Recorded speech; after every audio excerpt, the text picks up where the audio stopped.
حضرت فضیل بن عیاض رحمۃ اللہ علیہ ڈاکو تھے، اور نرے ڈاکو نہیں تھے، ڈاکوؤں کے سردار تھے۔ تو ارشاد فرماتے ہیں کہ میرا طریقہ یہ تھا کہ میں ایک پورے قافلے کی صورت میں حملہ کرتا تھا تو لوگ ڈرا کرتے تھے اگر کہ فضیل بن عیاض کے ڈاکوؤں نے حملہ کیا تو پھر نہیں بچتے۔ ایک دن گزر رہا تھا تو ایک قاری صاحب آیت پڑھ رہے تھے، لا تقنطوا من رحمت اللہ، اللہ کی رحمت سے کبھی نا امید نہ ہونا، ان اللہ یغفر الذنوب جمیعا، بے شک وہ سارے ہی گناہ معاف کر دے گا۔ آپ فرماتے ہیں میرے دل میں بات اثر کر گئی، ماننا ہے نا۔ جس نے نہیں ماننا اس نے 6666 آیتوں کا ترجمہ پڑھ کے بھی توجہ نہیں کرنی۔ آپ ارادہ کریں نا، آپ اپنی دل کی زمین کو زرخیز بنائیں۔ فرماتے ہیں میں فوراً وہ آیت سنی تو میں رویا، اور میں وہ حافظ صاحب کے پاس چلا گیا، ان سے اجازت لی، ان کے کمرے میں داخل ہوا۔ میں نے کہا آپ نے ابھی آیت پڑھی ہے کہ اللہ سارے گناہ معاف کر دے گا؟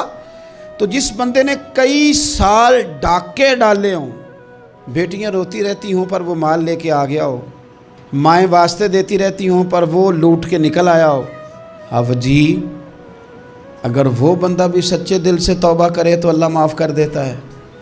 تو آفو جی کہنے لگے میں کون ہوتا ہوں تمہیں کوئی تفسیر بتانے والا، میں نے تو قرآن کی آیت پڑھی ہے، میرا رب کہتا ہے لا تقنطوا من رحمت اللہ، تم نے مایوس نہیں ہونا، تم آ جانا، معافی مانگ لینا، ان اللہ یغفر الذنوب جمیعا، اللہ سارے گناہ معاف فرما دے گا، اللہ سارے گناہ۔ تو یہ تو اللہ فرما رہا ہے۔ فضیل بن عیاض کہتے ہیں میں نے کہا ختم ہو گئی بات، توبہ بھائی۔ واپس آیا تو وہ میرے ساتھ جو تھے نا ان سے میں نے کہا سردار نیا تلاش کر لو بھائی۔ اب ارادے بدل گئے، پروگرام کچھ اور ہو گیا، اب تو لوگ ہمیں تانے دیں گے، اب تو لوگ باتیں کریں گے کہ اوتھے کی لین جانا ہے۔ فضیل بن عیاض کہنے لگے بس بھائی توبہ کرنی، اب تم کوئی اور سردار تلاش کر لو، اور اوپر سے نہیں کہا، توبہ کی تقریریں نہیں کی، دوسروں کو میسج نہیں بھیجے، اور لیکچر نہیں جھاڑے، رو کے کہا، درد سے کہا، دل سے کہا۔ تو وہ جو باقی کے تھے نا ان پر سردار کی بات کا اثر ہوا، کہنے لگے سردار ہم نے سردار نیا نہیں ڈھونڈنا، اگر چوریاں مل کے کی ہیں تو اب تو اس طرح تو نہ کر، توبہ بھی مل کے ہی کریں گے، اب اللہ بھی مل کے ہی کریں گے، اب بس تو اگر ادھر جائے گا تو ہم بھی تو جائیں گے نا۔ اللہ اکبر۔ فضیل بن عیاض کہتے ہیں ظاہر ہے مال لوٹا کرتے تھے، میں نے مسئلہ پوچھا علماء سے تو انہوں نے بتایا کہ یہ تو حقوق العباد کا مسئلہ ہے، جو لوٹا ہے وہ تو واپس کرنا ہی پڑے گا۔ اب میں نے وہ پیسے جمع کیے، اب سارے تو میرے پاس تھے نہیں، جتنے میں دے سکتا تھا دیے، جو کھا چکا تھا وہ رہ گئے، ایک یہودی کے پیسے رہ گئے، اس کے گھر چلا گیا، میں نے جا کے اسے کہا میاں میں نے کر لیا توبہ، اور میں وہ فضیل بن عیاض ڈاکو ہوں جس کے تیرے گھر سے اتنا مال لوٹا تھا، میرے پاس پیسے کوئی نہیں، وہ پیسے لگ گئے، اب تو اس طرح کر مجھے معاف کر دے۔ وہ کہنے لگا نا جناب، یہ بھی کبھی کبھی ہوتا ہے، لوگ نا شرافت کو بزدلی سمجھ لیتے ہیں۔ فضیل بن عیاض سے کہنے لگا میں تو پیسے لوں گا، ایسے تو نہیں معاف کرتا۔ آپ فرمانے لگے پیسے تو کوئی نہیں، یہ سچی توبہ ہے۔ وہ کہنے لگا پھر اس طرح کرو میری اونٹوں کو چارہ ڈالو، پیسے پورے ہوئے تو چلے جانا۔ کل ڈاکو تھے، ابھی وہ تلوار چلانی آتی ہے، نیزہ چلانا آتا ہے، ڈٹنا آتا ہے، اعصاب مضبوط ہیں، مسئلہ کوئی نہیں، لیکن توبہ سچی کی ہے نا، یہ سچی توبہ والے لوگوں کا طریقہ ہے۔ اس سے کہہ سکتے تھے کہ جا جتھوں لب دینی لے لے، تجھے کہا معاف کر دے، تو تیار ہی نہیں ماننے کو۔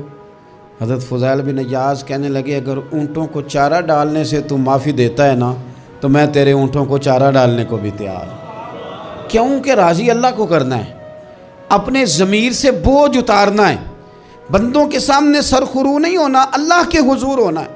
توبہ کا مطلب ہے رب کوئی بارگاہ میں سرخرو ہونا، بندوں کے سامنے نہیں۔ حضرت فضیل بن عیاض سے کہنے لگے ڈالیں گے تیرے اونٹوں کو چارہ، کیوں نہیں ڈالنا۔ 2-4 دن چارہ ڈالا تو وہ یہودی ایک دن کہنے لگا کہ یہ نا ٹھیکریوں سے بڑی ہوئی تھیلی ہے، یہ تو ذرا اٹھا کے لا۔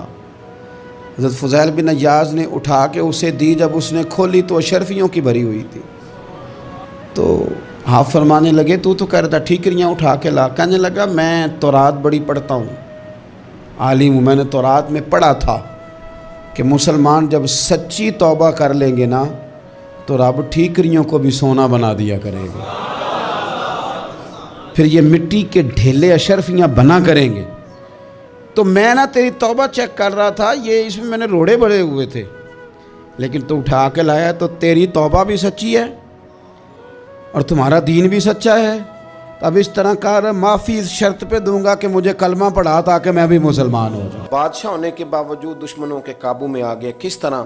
اس کے پاس بندوق تھی گولیوں سے بھری ہوئی, تو اسے اچانک ایک پرندہ نظر آیا, تو اس نے نا ایک گولی نہیں ماری, اس نے ساری بندوق ہی خالی کر دی.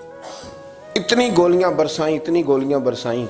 قریب وزیر تھا سمجھدار, اس نے روکا بھی. اس نے کہا بادشاہ سلامت, آپ غلط کر رہے ہو, چپ کر, تیری جیب سے خرچ کر رہا ہوں. گولیاں برسائیں تو وہ بندوق خالی ہو گئی. اب پرندہ بھی نہ مرا. جب واپس نکلے تو دشمنوں نے گھیر لیا, اسلحہ پاس کوئی نہیں تھا, گرفتار ہو گیا وزیر سمیت. تو کہا کہ وہ تم مجھے روک کیوں رہے تھے؟ تو اس نے کہا بادشاہ میری جرت تو نہیں, لیکن وہ جو آپ جس کو گولیاں مار رہے تھے وہ پرندہ نہیں تھا, پرندے کا سایہ تھا. آپ نے سائے پہ ہی ساری بندوق خالی کر دی, سوچا سمجھے نہیں. اتنی جلد بازی کی آپ نے کہ پرندہ بھی نہیں, سایہ تھا, آپ نے گولیاں مار دیں.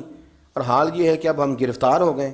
تھوڑا اگر وقت گزارتے, توقف کرتے, تھوڑا ٹھہرتے, بڑی ساری چیزیں ٹھیک ہو جاتی. میرے رسول کریم صلی اللہ علیہ وسلم کی آپ کبھی چیزیں کھول کے دیکھیں. وہ عثمان بن طلحہ نے فتح مکہ کے موقع پہ کہا تھا میں آپ کو چابی نہیں دوں گا, تو حضور نے فرمایا تو نہ دے, ایک وقت آئے گا میں تجھ سے لے لوں گا. 10 سال گزر گئے, اللہ کے نبی تھے نا, سویرے بھی سارا کو ٹھیک ہو سکتا تھا, پر 10 سال بیت گئے. 10 سال 10 سال کے بعد جب مکہ فتح ہوا تو پھر رسول کریم نے فرمایا پھر چابیوں کے بارے میں کیا خیال ہے؟ تو وقت تو دینا, آپ کو تو جلدی بڑی ہے. ہمارے نوجوانوں کو بڑی جلدی ہے. بچہ لے کے آتے ہیں, لوگ کہتے ہیں پیر صاحب اس کو درس نظامی پڑھانا ہے. اچھا جی ٹھیک ہے پڑھائیں. سال کتنے لگیں گے؟ 8. کہتے ہیں پورے 8؟ ہاں جی پورے 8. پورے 8 سال. تو میں کہتا ہوں 8 سال میں بھی یہ عالم نہیں بنے گا. میں صحیح کہہ رہا ہوں. درس نظامی جب بچہ پڑھ لیتا ہے تو اسے علم پڑھنے کا طریقہ آتا ہے, پھر ساری زندگی مطالعہ کرنا ہے, پھر ساری زندگی ریسرچ کرنی ہے, پھر کتابیں پڑھنی ہے, پھر محقق بننا ہے. ورنہ آپ کی تعلیم مکمل ہوگی لیکن آپ کے لفظوں میں کچھ بھی نہیں ہوگا. اس کے لیے آپ کو پڑھنا ہے, ساری زندگی سیکھنا ہے. اور میرے نبی پاک علیہ السلام نے جو ہمیں کہا تھا نا کہ ماں کی گود سے لے کر قبر کی گور تک, حضور اتنا لمبا پیریڈ دے دیا آپ نے پڑھنے کا. ہمارے ہاں تو جو بندہ 6 مسئلے کل سن لیتا مفتی اعظم ہو جاتا ہے. اگر 2-4 اردو کی کتابیں بھی وہ سیدھی پڑھ گیا تو پھر وہ کہتا ہے مولویاں نو کی پتہ ہوئے, تو میں نو پتہ ہے سارا. سیدھی پڑھنے لگ گیا نا, ذرا صحیح لائن پوری پڑھ لیتا ہے, تو اب کہتا ہے مولویاں نو چھوڑیں آپ. یہ جلد بازی ہے. اس سے آپ کی طبیعت تکلیف, زندگی میں ٹھہراؤ پیدا کریں, تھوڑا روکیں.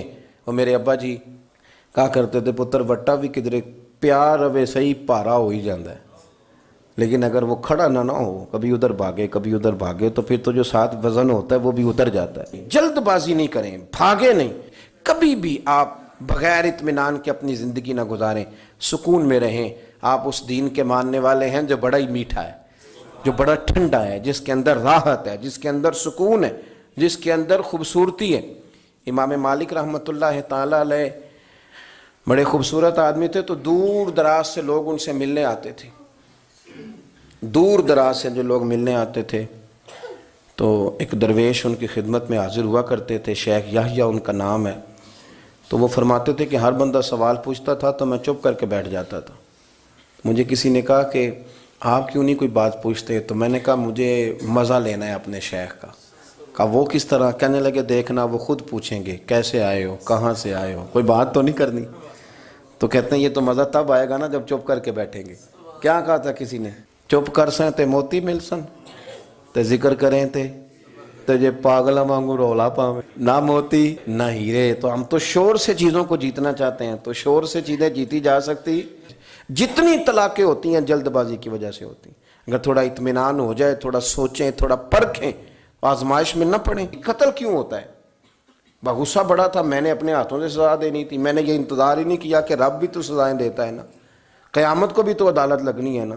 تو وہ جلد بازی, تلخی ہمارے مزاجوں کی, اس نے ہمیں بڑی ساری جگہوں پہ پریشان کیا ہے. اس لیے حضرت ابوبکر صدیق اپنی زبان پکڑ کے کہا کرتے تھے کہ تو نے مجھے بڑی تکلیف دی ہے, کاش تو ٹھیک ہو جائے تو میرے لیے آسانیاں ہو جائیں. تو جلدی کرتی ہے بات کرنے میں, تو اذیت دیتی ہے تو میں بھی اذیت میں آ جاتا ہوں. ورتل القرآن ترتیلا, یارو ذرا ٹھہرو, ذرا رکو, ذرا سجدہ کرو تو ذرا خوش ہو کے کرو. درود شریف پڑھو تو پھر کیا ضرورت ہے تیزی سے صلی اللہ تعالی وسلم کہہ کے گزرنے کی؟ ذرا سکون سے پڑھو، سوچ کے پڑھو کہ کس کی بارگاہ میں سلام عرض کر رہے ہو، ذرا رک کے پڑھو، جب ذکر کرو تو ذرا اس کا ذائقہ لو، جب بات سنو تو اس کا لطف لو۔ جلد بازی آپ کو پریشان کرے گی، خراب کرے گی، چیزیں بگڑ جائیں گی۔ اللہ ہمیں اپنے محبوب کا صدقہ اطمینان